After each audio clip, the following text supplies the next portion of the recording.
Hello guys, this is another KDF channel video.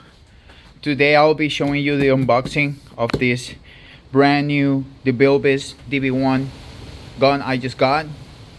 I've been waiting for this one very anxiously because I wanted to have a really good gun. I've been reading a lot of reviews online, and this is a really good overall gun. Most people say it's the best for base coat, but I've seen people using it for clear coat. My budget is limited, so I need an all-do gun for me. I'm replacing basically this gun I have right here. Well, not replacing, this is really good, but I have a few complaints about this one. Even though I'm a beginner, this is incredible for sealer. Sealer lays down like glass. It's really good, but for some reason I feel this gun, it's paint like crazy. You can see the tip I have. Well, the cap I have is the W400 LB WBX. I have the 1.3 tip. I painted a couple cars with this one, but I feel I spend like twice paint that using any other gun. I used to have the Devilbiss Plus. I know that's like a beginner gun. This one, I don't like the overspray. The overspray on this one is incredible. I mean, I would wipe the piece with the tack rag and it would come out full of paint. So that's why I decided to get this one. It could be the reason. It's gonna be the solution for my problems. When you buy a Devilbiss like this, you should be aware that you should have this authenticity sticker. You see it has like different colors. I already peel it very carefully so you can see it's original. So let me go get the phone stand and show you the unboxing of this one. So look at the package of the Devilbiss. You can see this reflection with the DV1. You have a couple information made in Great Britain, Carlisle. It shows the address, whatever, but it looks very authentic. When you compare this box to the Iwata box W400, I know it's a price difference. Even though this is still kind of expensive, I bought this one for almost $400. You can find it for $350, and it's pretty simple. It came with the gun, a couple tools, and the cup. This one only comes with the PP adapter. So let's open the gun. You see the second box. This is beautiful. By the way, sorry for my hands. I work a lot, and you can see they're a little bit beat up, but it's a black box. You got like silver reflection, the Devilbiss. You got another thing over there. This is nice because it has like a magnet to open and close the box, almost like opening a very expensive cell phone. So there you go. This is the gun. I forgot to tell you, this is a limited black edition. It looks like it's a brand new model for 2022. Wow, this is crazy. It's my first time holding one of these, and I feel it's like, I don't know, having an Iwata and going to this, the texture, it's almost like a high performance car. I would say like a Ferrari or Lamborghini of guns.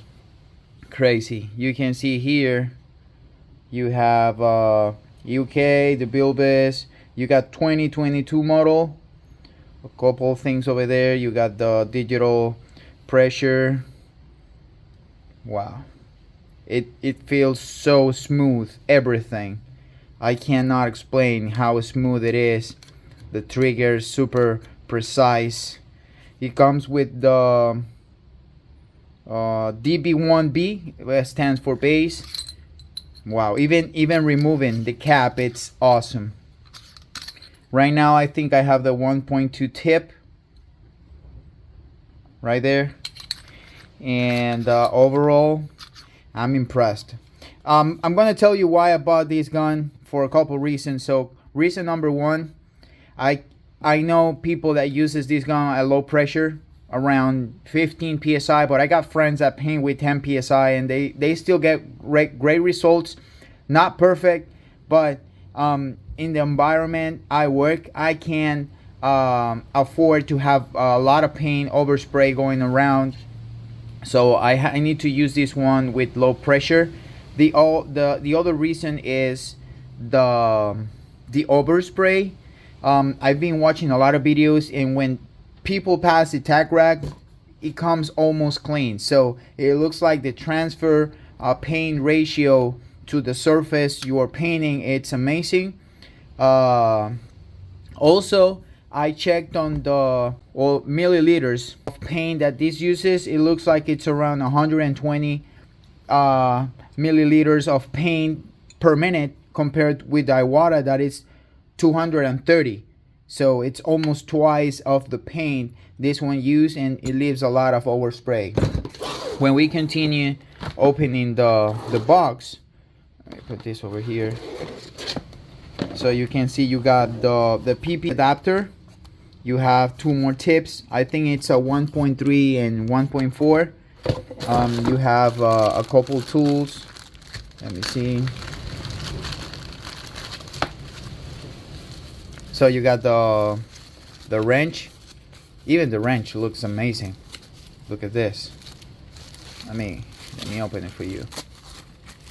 Look at this. Wow. Everything is fancy, but being fancy doesn't mean that it has to be good. I've had fancy things and they're not good, but I know this one is a beautiful gun. This tool right here, it could be for removing internal parts in case that you are doing maintenance, like seals and stuff. You got a really nice sticker right here, DV1. You can put in your car so people know that you have a DV1 for painting. You got the manual. It looks really nice too. Look, you got all the information you need for the one that comes without regular digital regulator.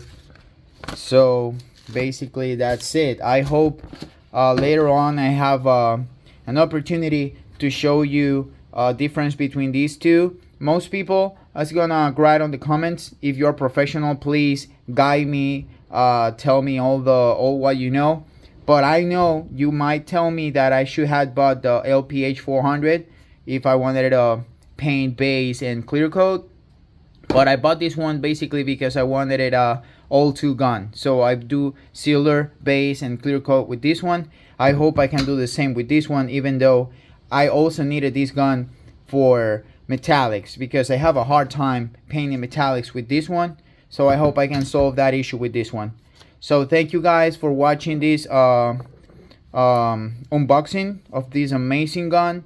If you have more questions, please do not hesitate to text me in the comments, and I see you on the next one.